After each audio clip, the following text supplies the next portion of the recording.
Today's our topic is applications of the effect of magnetic field on moving charge.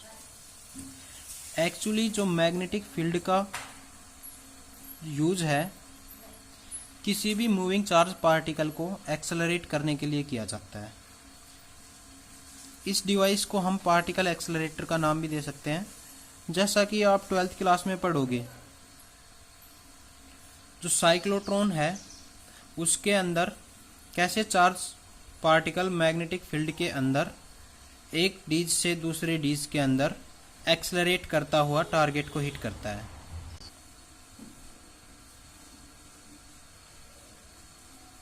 हमारे पास ये दो डीज होंगे और ये किसके अंदर, मैग्नेटिक फील्ड के अंदर होंगे, नॉर्थ साउथ में। यहाँ पे हमारे पास पार्टिकल्स होगा, पॉजिटिव चार्ज पार्टिकल्स।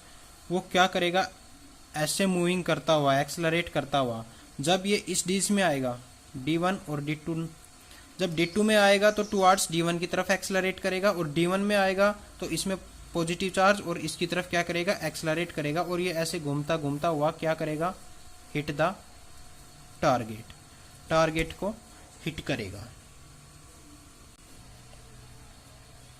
और इसका यूज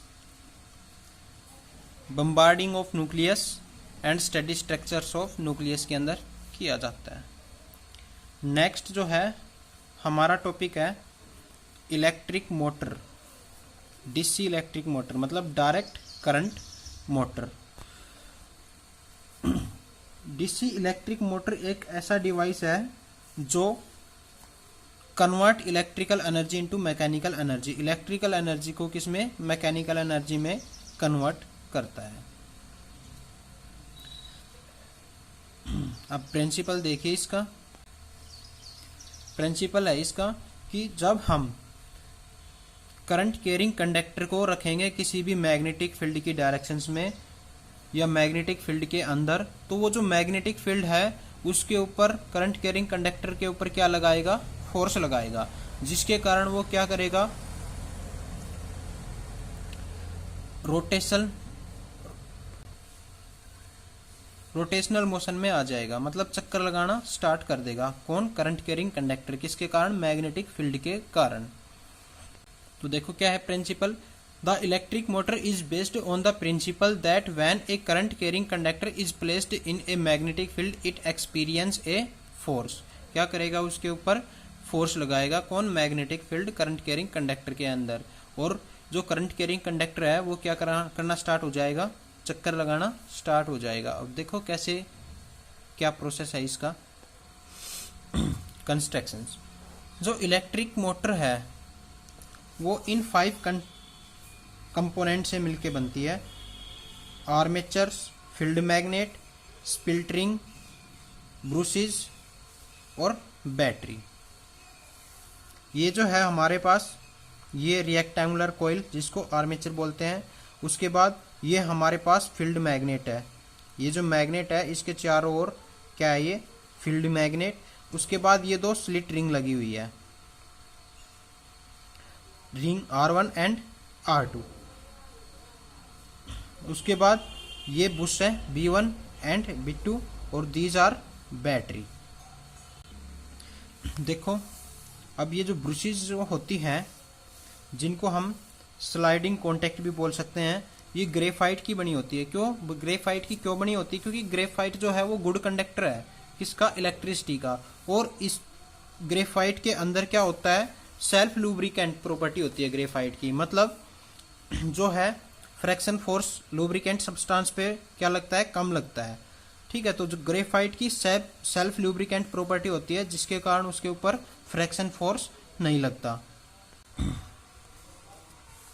और ये लुब्रिकेंट सब्सटेंस की क्यों जरूरत पड़ती है, क्योंकि अगर इसके ऊपर फ्रैक्शन फोर्स लग जाएगा तो इसके साथ हमारे पास ये जो सर्किट है, बैटरी और रेजिस्टेंस जो लगे हुए हैं, वो रिंग के साथ क्या करना लग जाएगा, रोटेट करने लग जाएगा। ठीक है, इसलिए किसकी जरूरत होती है हमें यहाँ पे, लुब्रिकेंट सब्सटेंस की, जो कि इसके ऊपर से क्या करेगा, चार्ज को कलेक्ट करेगा। उसके बाद ये जो B1 है ये भी बैटरी से कनेक्ट होगा और B2 है ये भी किससे, बैटरी, दोनों ब्रश बैटरी से कनेक्ट होंगी। और ये जो बैटरी है इस रिंग के ऊपर क्या करेंगी, चार्ज को प्रोड्यूस करेंगी, जिसके कारण इस करंट कैरिंग कंडक्टर के अंदर चार्ज फ्लो होना स्टार्ट होगा। और जैसे ही इसके अंदर चार्ज फ्लो होगा तो मैग्नेटिक फील्ड के कारण इसके ऊपर क्या होगा, फोर्स अप्लाइड होगा, जैसा कि हम फ्लेमिंग लेफ्ट हैंड रूल के अंदर पढ़ चुके हैं। अब नेक्स्ट बारी आती है इसकी वर्किंग की। देखो वर्किंग में क्या है, हमारे पास ये जो रिएक्टेंगुलर कॉइल है PQSP, इसको सॉरी ये RQSP है। तो देखो इसमें क्या है, अब हमने जैसा कि फ्लेमिंग लेफ्ट हैंड रूल में पढ़ा था, करंट की डायरेक्शंस को देखते हुए वैसे ही पता करना है कि जो फोर्स कैसे लगेगा। When the current flow in the armatures the force acting on SR, जो SR है वो क्या लगेगा, vertically downward, and the force acting QP vertically upward. These directions of these force have been found by Fleming left hand rule, left hand rule से find out करेंगे। और ये जो आर्मेचर है वो कैसे रोटेट करेगा, क्लॉकवाइज डायरेक्शन में। ये जैसा कि आपको लेफ्ट हैंड रूल में समझाया गया था उसी के अकॉर्डिंग करंट की डायरेक्शंस को देख के और पता कर लेना कि फोर्स किस तरफ लगेगा, डाउनवर्ड डायरेक्शंस में, अपवर्ड डायरेक्शंस में। ठीक है, वो करंट की डायरेक्शंस के ऊपर डिपेंड करेगा। अगर करंट यहाँ से फॉलो हो रहा है तो force Fleming left hand rule के अकॉर्डिंग आपने पता करना है कि किस तरफ लगेगा, ऊपर की तरफ लगेगा या नीचे की तरफ। उसी तरह ये क्या करेगी, रोटेट करेगी। After half rotations of the armature the plane of the armature again becomes horizontally. Half rotations लगाने के बाद ये क्या होगा, हॉरिजेंटली आ जाएगा वापिस। हॉरिजेंटली आने के बाद वापिस क्या करेगा, वो प्रोसेस कंटिन्यूस हो जाएगा। ठीक है, जो अपवर्ड आया था वो डाउनवर्ड और जो डाउनवर्ड आया था वो अपवर्ड। ठीक है, वापिस करंट कैसे फ्लो होगा, क्लॉकवाइज डायरेक्शंस। ये है हमारा DC मोटर। और नोटबुक के अंदर ये लगभग सारा ही लिखना है।